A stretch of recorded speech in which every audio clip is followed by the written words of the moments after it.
क्या आप अपने जीवन के सबसे बड़े शत्रुओं को पहचानते हैं? इस प्राचीन कथा के माध्यम से जानिए कि कैसे चार खतरनाक राक्षस आपके जीवन में बाधा डालते हैं और उन्हें कैसे हराया जा सकता है।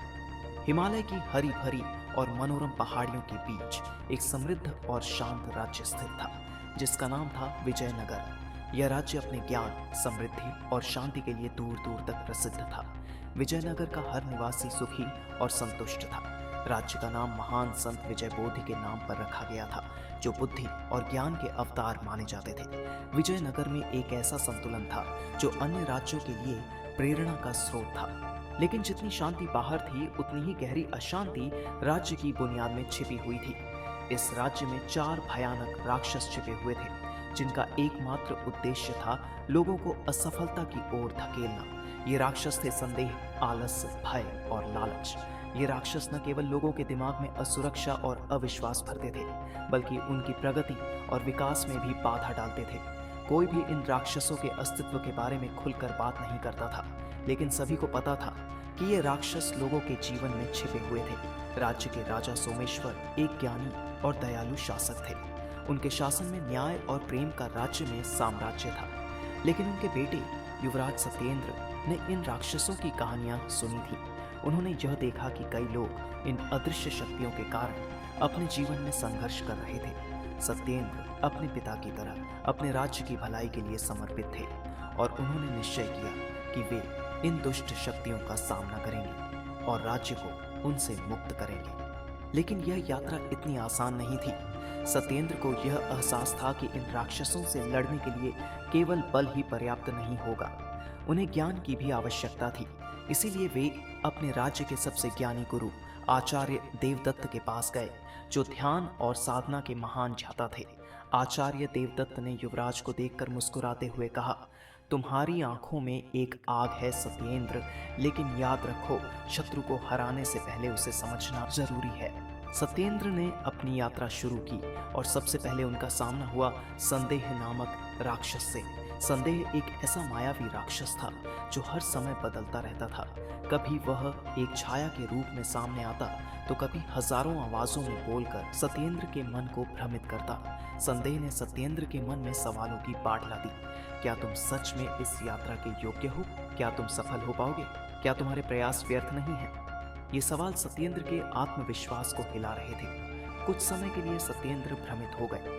उन्हें लगा कि शायद वे इस यात्रा के लिए तैयार नहीं हैं। लेकिन तभी उन्होंने आचार्य देवदत्त के शब्दों को याद किया, शत्रु को जानने के लिए पहले उसे पहचान। सत्येंद्र ने ध्यान में बैठकर अपने भीतर की आवाज को सुना। धीरे धीरे उन्हें यह समझ आया कि संदेह कोई वास्तविक शत्रु नहीं है, यह केवल उनके मन का एक भ्रम है जो उन्हें रोकने की कोशिश कर रहा है। जब यह एहसास हुआ, संदेह की शक्ति कमजोर पड़ गई। उसकी आवाजें धीमी होने लगी और वह एक क्षीण छाया में बदल गया। अगला सामना सत्येंद्र का हुआ आलस नामक राक्षस से।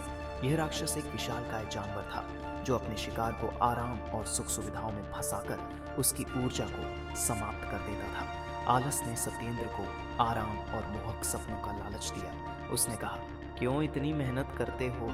थोड़ी देर आराम कर लो, मंजिल कल भी मिल सकती है। सत्येंद्र को यह प्रलोभन बहुत ही आकर्षक लगा।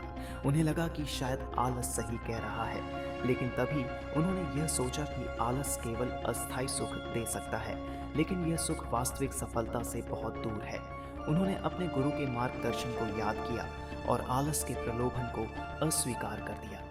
धीरे धीरे आलस की शक्ति कमजोर पड़ने लगी और वह विशाल राक्षस एक छोटी सी चींटी में बदल गया। अब सत्येंद्र का सामना भय से हुआ। भय एक ऐसा राक्षस था जो लोगों के दिलों में असुरक्षा और डर भर देता था।